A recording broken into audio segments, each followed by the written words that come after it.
Bon dia, bona tarda, bona nit i bones coses a celebrar que tenim després del dissabte. Girona 2, València 1. Girona, sumem la primera victòria, sumem 3 punts, per fi ha arribat. També aconseguim marcar 2 gols. En aquesta temporada encara no havíem marcat 2 gols en un partit. Important també, hem tancat la jornada ja, més parat a gravar això som dilluns al matí, tanquem la jornada no siguent cuers. No hem aconseguit sortir del descens, però no som cuers. No és poca cosa, ja no estem despenjats, ja estem inclús empatats amb alguns equips que estan fora del descens, ara després mirarem una miqueta la classificació. Important moralment, important amb la parada que ens ve ara tenim 13 dies sense partit, hòstia, estaria bé, 13 partits sense dia, Una nit de 13 partits, no? Seria això? Tornem-hi. 13 dies fins al següent partit, 13 dies fins la visita a Barcelona, allà al Camp Nou, diria, no sé si està confirmat o no, però diria que la tornada al Camp Nou volien que fos en aquest derbi. Farem aquest postpartit del Girona-València i farem també una miqueta d'intro en la que vull parlar del Mundial Sub-20. En el Mundial Sub-20 tenim 3 jugadors, tenim a Joel Roca amb Espanya, tenim a Vlad Kraptitsov hòstia, és que no sé com es diu, Vlad amb Ucraïna i tenim a Hamoni amb Marroc. D'aquests 3, lògicament, amb el que em centro sempre és amb Joel Roca, al final és el que és jugador més important del primer equip, el que ens estava portant molt, era el millor jugador fins que va arribar a l'aturada aquesta. Veurem com torna i veurem quan. Perquè si bé en el prepartit deia que Espanya ho tenia bastant magre, se la jugava a Brasil a l'última jornada, aquí us deixo la imatge. Última jornada, Espanya 1, Brasil 0. Això què suposa? Això suposa que Espanya ha sumat 4 punts i això suposa que passa com a tercera de grup. En aquest Mundial eren 6 grups, passaven els 2 primers, com sempre, això sí que és típic, però passaven els 4 millors tercers. Clar, llavors Espanya amb 4 punts sí que s'ha ficat com a una de les millors terceres del Mundial i s'ha classificat per als vuitens de final. Uns vuitens de final que jugaran el 8 o el 9 d'octubre. Els quarts de final són 11-13 d'octubre. Fins aquí, doncs, cap problema. Al final estem inversos en la parada aquesta. Girona no tornem a jugar fins al dia 18. Llavors, fins a quarts de final no ens influiria gaire que Espanya arribés. I més tenint en compte, no sé si ho he dit, Joel Roca en el tercer partit no va jugar cap minut, Jan Virgili li ha tret el puesto en el cap del seleccionador, està jugant Jan Virgili de titular i així com Joel Roca en el segon partit sí que va sortir uns minuts, ja van ser pocs, no recordo, però diria que no van arribar a 10 minuts, en aquest tercer partit no ha jugat res. Llavors, això no s'està carregant de cames i a més és això, o sigui, al final, encara que estiguin allà, fins als quarts de final no tindrien problemes, torno a repetir, juguen l'11-13 d'octubre, el problema és si Espanya es classifica per semifinals. Si Espanya es classifica per semifinals, llavors sí que tenim el problema gran. Barça-Girona, 18 d'octubre, i el partit del tercer i quart lloc del Mundial el mateix 18 d'octubre. Llavors, si Espanya arriba a semis, ens quedem sense Joel Roca per la visita al Camp Nou. Fins aquí aquesta introducció, fins aquí aquesta mirada que volia fer al Mundial Sub-20 en clau gironina, gironista, i ara sí em centro en aquest postpartit d'aquest Girona 2, València 1.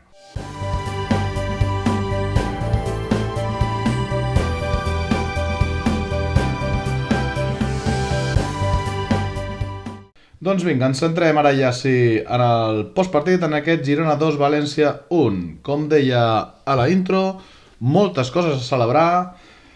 Primera victòria, fotem més d'un gol en un partit, que en partit oficial no ho fèiem des de la temporada passada, o sigui, hem hagut d'esperar la jornada 8 per fotre més d'un gol, Té nassos la cosa. Sumem la primera victòria i una cosa que veig molt positiva i és que com a afició em sembla que aquest partit hem donat un pas endavant.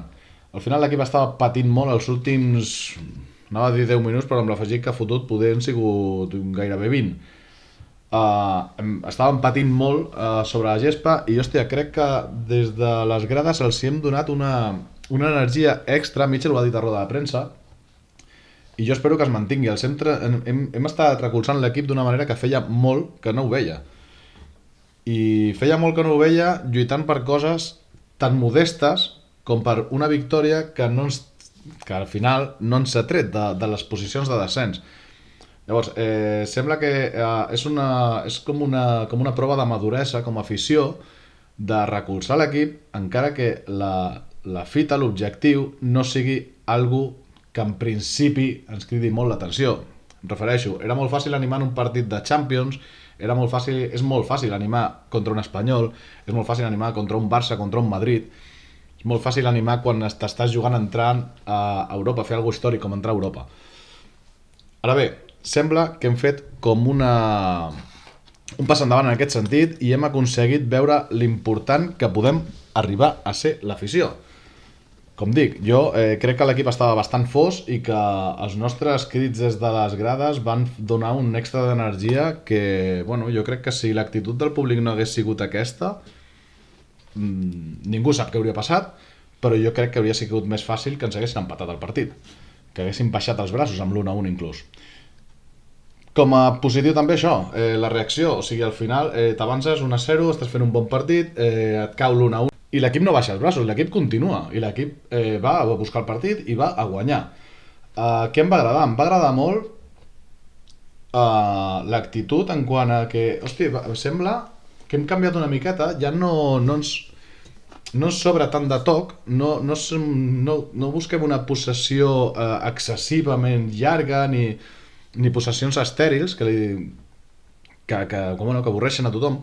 Vaig veure una miqueta més de buscar l'esquena de la defensa, de buscar passes en profunditat, de buscar fer mal més directe.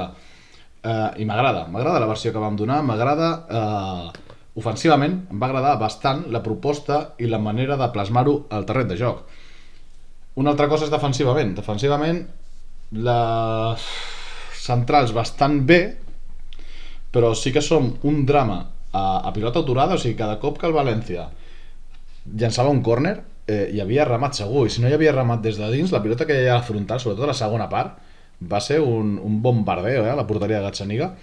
La pilota acabava a la frontal i a la frontal sempre estaven ells i nosaltres no teníem mai ningú, i era agafar-la i xut, i vinga, Gazzaniga córner, i un altre córner i tornava a passar exactament el mateix. Crec que defensivament hem de treballar molt la pilota aturada, però bueno, és feina de Mitchell. Jo en Mitchell ja sabeu que confio molt, que si em seguiu una miqueta ja sabeu que jo Mitchell consideraria molt injust que no acabés la temporada. Dit això, el club està per sobre de tothom, però tothom també inclou a la directiva, no només a Mitchell o als jugadors. Bueno, com us deia, moltes coses positives, moltes coses a celebrar, i anem a fer una ullada a la classificació. Ja us he anticipat, ja ho he vist segur. M'he esperat a gravar això dilluns, que hagués acabat la jornada, i tenim que, bueno, que estem a la posició 18, som el 18è, no hem sortit del descens, però bueno, ja no som coers, ja no ens veiem lluny de treure el cap d'aquí, no? Al final som 18ens, però estem empatats amb Celta i Oviedo, i tenim a 2 punts un trio que el formen Levante, Rayo i València. Llavors, estem aquí, estem ja en una posició més, no còmoda ni molt menys, però ja no estem, o sigui, ja ningú mira la classificació i ja diu que el Girona està sentenciat, com fa una setmana o 2 setmanes hi havia molta gent ja dient que érem quart de segona, que això no era impossible aixecar-ho. A veure, siguem realistes, la part de baix està molt igualada, però molt igualada. Era molt important guanyar el dissabte, sobretot perquè, clar, anem ara al Camp Nou, i allà el més normal i el més lògic és perdre. Llavors sí que era important guanyar el dissabte per sumar aquests 3 punts en previsió de que a la jornada 9 no sumaràs, i clar, si no sortíem al camp a la jornada 10 contra l'Oviedo i podíem sortir amb 3 o 4 punts. Clar, això sí que era ja una situació molt greu. Bueno, deixem una miqueta davant de la classificació. Crec que moralment pot ser molt important pel cap dels jugadors veure's ja aquí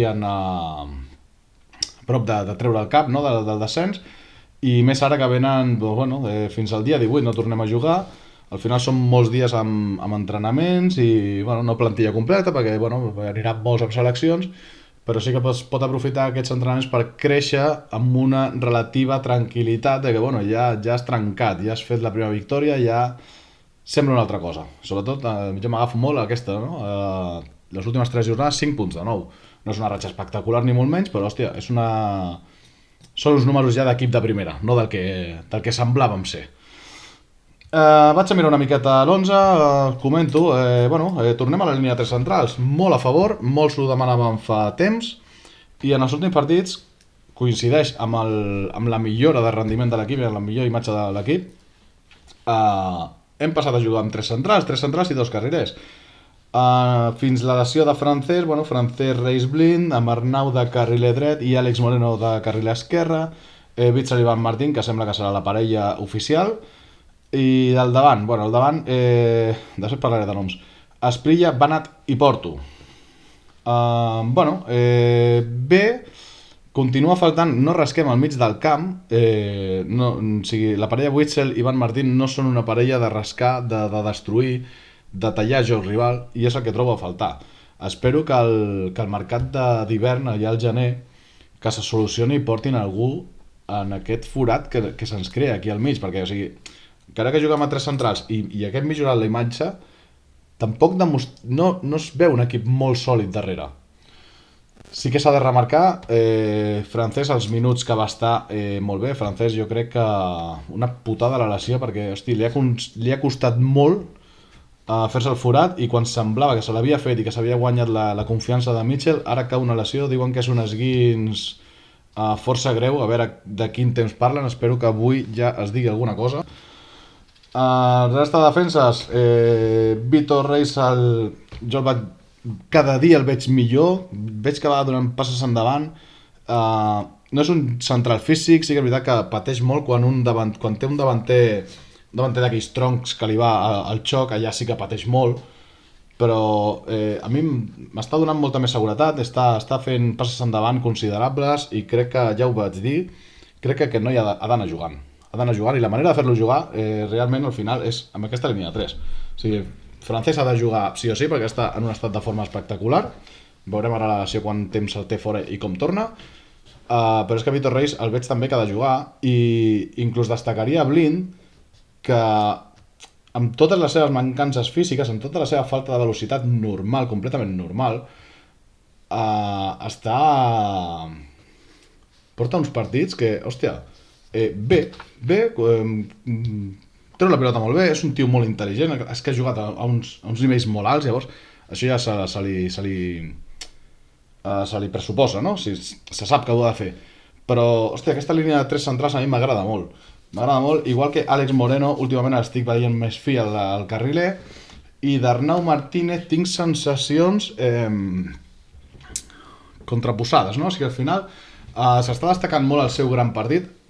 Estic d'acord, va fer un bon partit i s'acosta, o sigui, va camí, crec que progressa bé de cara a la versió d'Arnau que ens va enamorar a tots. O sigui, jo he sigut molt crític amb Arnau, però Arnau a mi em tenia enamorat com ens tenia enamorat a tots. Però sí que és veritat que últimament semblava que li costava més.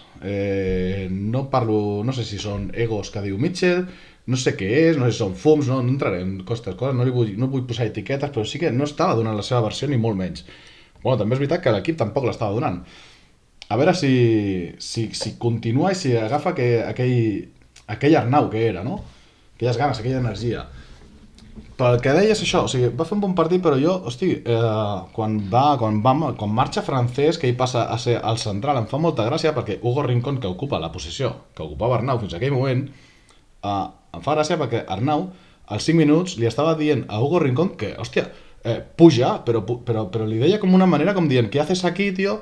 Tira cap amunt. I tu què has fet? Perquè tu no vas pujar cap vegada estant allà. O sigui, la veritat que Arnau aporta més, es ficava més cap a dins, es ficava molt a la zona de creació i ens donava bastant, però si jugues de carriler amb una línia de 3, tu has de pujar. Tu has de pujar i has d'arribar a línia de fons i has de portar en atac. Que està clar, i algú estarà pensant què collons estàs dient si Mitchell el destaca com que és molt intel·ligent, com que va jugar un gran partit. I sí, jo ho dic, i va jugar un bon partit, i al final és l'autor del segon gol, o sigui, al final ha sigut un jugador clau en el partit en si. Però sí que vaig trobar a faltar això, o sigui, si ets carriler, tu has de pujar a la banda. Tu no pots mantenir tant la posició i mirar sempre enrere. Però és que Arnau, quan agafa la pilota, sempre mira enrere, o lateralment. Però, endavant és que no mira mai. I és una de les coses que a mi em té bueno, li retrec molt i crec que ha de fer una passa endavant en això, en ser més agressiu, no? Però bueno, deixo la línia defensiva, vaig al mig del camp, Mitchell Martín, no rasquem, no destruïm, ens costa molt.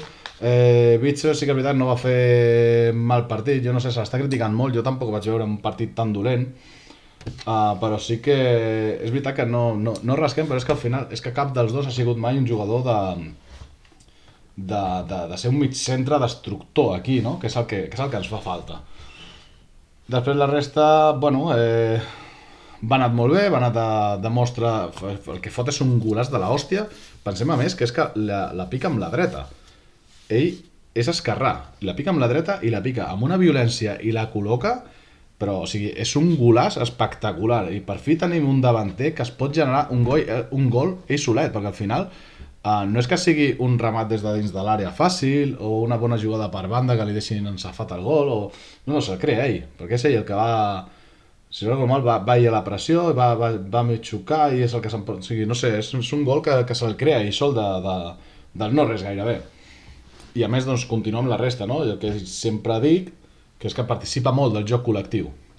Participa moltíssim del joc col·lectiu, a mi és un tio que m'està agradant molt, i si en 8 jornades sense idioma i havent arribat, en 8 jornades no, perquè va arribar que ja portàvem 2 o 3 jugades, no me'n recordo, o si en tants pocs partits ha aconseguit ja fer el que fa sense parlar l'idioma, sense poder comunicar-se amb ningú més que en Sigankov, que a sobre està lesionat, ha aconseguit donar aquest rendiment, a veure l'evolució, però fa molt bona pinta en Banat, crec que ha sigut un encert. Dels dos de davant, Porto, com sempre, aportant unes ganes de l'hòstia, molt bé, és que res a retreure, és típic partit de Porto, barallant-lo tot i donant tot el que pot i una miqueta més. Al contrari, Yasser Asprilla. Yasser Asprilla aporta poc i menys del que pot aportar. Crec que el públic va ser molt clar quan el van substituir, jo el vaig xiular. Crec que aquest senyor o fa un canvi total en la seva mentalitat i en la seva actitud, o aquest senyor ho tindrà molt malament per tornar tornar, no? A guanyar-se el carinyo de la gent, perquè és que crec que no l'ha arribat a tenir en cap moment. Al final també ell està pagant, que es va pagar molta pasta per ell, o sigui, té la pressió d'això, no? És el jugador més car de la història del Girona, això potser no és culpa seva. Aquí ja podríem mirar si el Girona va pagar de més perquè, bueno, s'havia d'inflar alguna butxaca, alguna comissió, el que és que no sé, però sí que és veritat que això, al final, el preu que paga el Girona per ell no és culpa d'Asprilla. Asprilla és el jugador que és, ell es dedica a jugar, i després els clubs, el tema de pasta de clubs, el club va decidir que valia allò i va decidir pagar aquella pasta per ell. Però és que encara que hagués costat 5 milions, l'actitud que té crec que no és correcta ni res. Al final, inclús l'expulsió d'Ivan Martín és culpa seva. O sigui, l'expulsió d'Ivan Martín és perquè ha de corregir, i crec que la primera groga també, aquesta no la tinc tan present, la segona sí que la tinc més present. Ivan Martín va haver de corregir una pèrdua seva i la va corregir fent una falta que, bueno, podríem entrar si és suficient per segona groga, jo crec que no, però bueno, entrava dintre del possible treure la segona groga ja, no? Llavors és això, o sigui, la culpa de l'expulsió d'Ivan Martín és de Yasser Asprilla.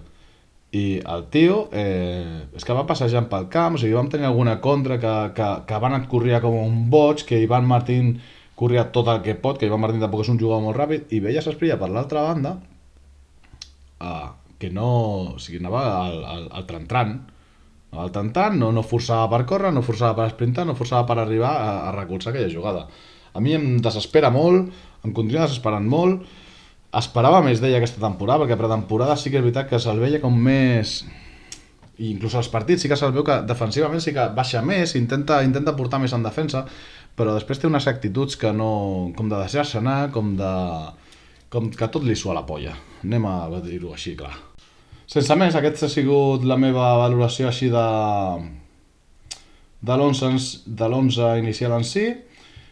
I bueno, podem parlar Parlaré del joc en general, bueno, el que he dit, no? El que he dit, al final vaig veure un Girona més agressiu, un Girona intentant ser més determinant, intentar fent mal més ràpid, no tant de futbol de toc, de tocar, i a veure si es genera l'espai sol, que això mai passa, al final estem a primera divisió, llavors si tu vas tocant en horitzontal o passes de 3 metres és molt difícil trobar un forat. Llavors vaig veure una miqueta més de jugades en profunditat, de passes en profunditat, de desmarcades a l'esquena i que aquestes desmarcades s'intentaven aprofitar i es ficaven pilotes allà a l'esquena.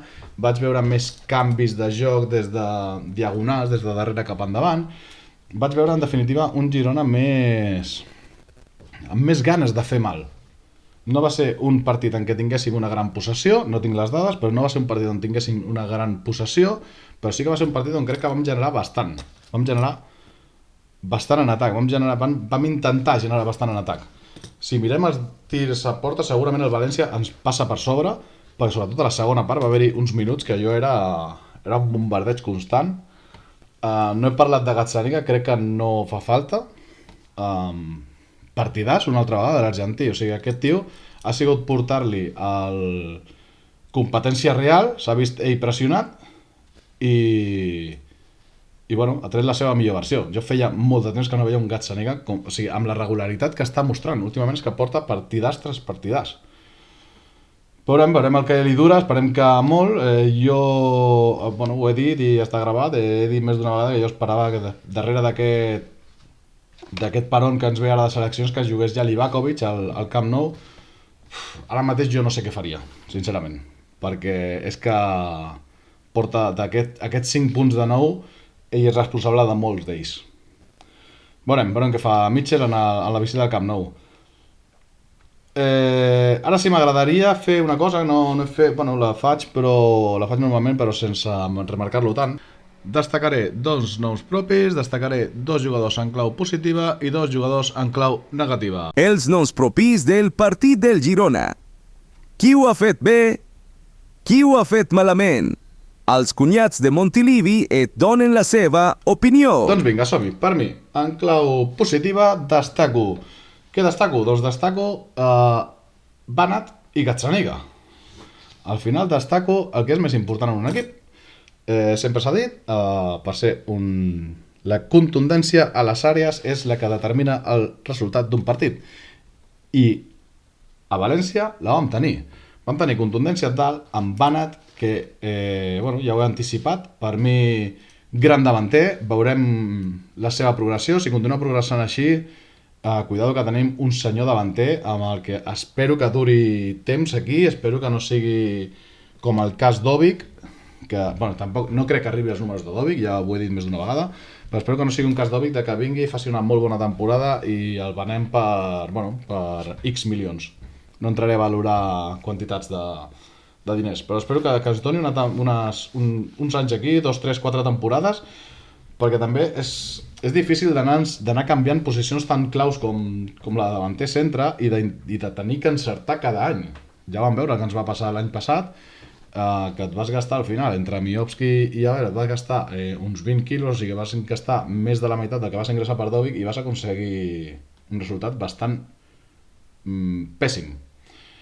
Pues espero que Banat continuen aquí, molt mòbil, un davanter molt mòbil, un davanter que combina, que rep, que té visió de joc, que obre bé a les bandes, que baixa a rebre, que cada cop treballa millor en la pressió també. Un davanter que, si amb la cama dolenta fot el gol que va fotre contra el València, amb la cama bona és un escàndol. Llavors espero això, espero poder gaudir-ho uns quants anys aquí a Montilivi. Gazzaniga, el que he dit, molt responsable d'aquesta ratxa de 5 punts de 9 possibles. Molt bon porter, jo no li recordo una regularitat com la que està tenint, o sigui, jo sempre ho he dit que era un porter molt bo però molt irregular, i hòstia, és que ha arribat Livakovic, les 3-4 últimes jornades que porta Gazzaniga és perquè no saber quan fer el canvi de porter. O sigui, jo continuo dient, Livakovic és millor porter que ell, estic seguríssim, però clar, és que amb el sistema Mitchell també, a part de ser bon porter, has de tenir altres coses, i Gazzaniga ara mateix està portant molt a l'equip, llavors no tens discurs per seure'l realment. No sé què passarà, també. Avui és dilluns, es fa el sorteig de Copa del Rei, no sé quan es juga a la primera ronda, que no comenci allà, que no aprofiti allà per fer el canvi, és que no sé com farà Mitchell, si és que ell té clar que ha de fer el canvi de porteria. Potser nosaltres estem mirant quan és la data idònia per fer el canvi i Mitchell no té pensat fer el canvi, a menys que passi alguna cosa, no? No sé, veurem, però per mi això, destaco a Banat i Gazzaniga com a part positiva. Com a part negativa crec que tots ho podeu saber. A Sprill, el colombià, jo crec que o canvia molt la seva actitud, o jo crec que aquest senyor ha d'estar per minuts residuals, ser el revulsiu, que intenti aportar alguna cosa des de banqueta, però és que amb l'actitud que té, si té ja mala actitud quan surt de titular, quan surt de revulsiu serà pitjor encara.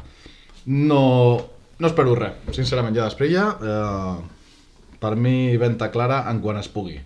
O canvia molt, o venta clara en quan es pugui. M'ha costat trobar el segon a destacar així en clau negativa, però si he de posar algú, que m'obligo a posar algú, vull fer 2 i 2 cada setmana, seria Ivan Martín. Ivan Martín per què? Doncs per les pèrdues de pilota que continua tenint en una posició on ell no podem perdre pilotes en aquesta posició en què està jugant actualment. Ell no pot perdre pilotes, ell podria perdre pilotes si jugués a la seva posició, que és bastant més endavant i tenint gent que rasca per darrere, però és que ell ara mateix ha de ser molt segur amb la pilota, ha de perdre molt poques pilotes i no ha de ser ell qui arrisqui a les passades, considero jo.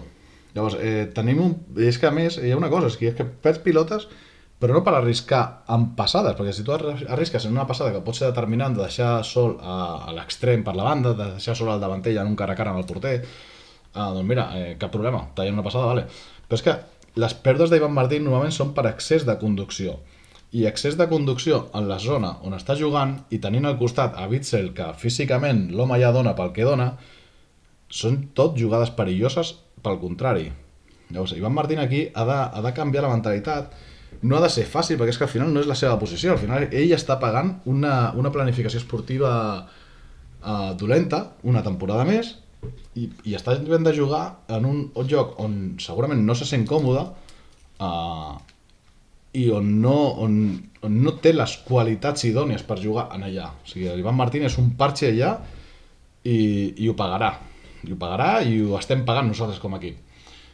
Com deia abans, espero que al gener es corregeixi aquesta mancança d'un mig centre més destructiu, diguéssim.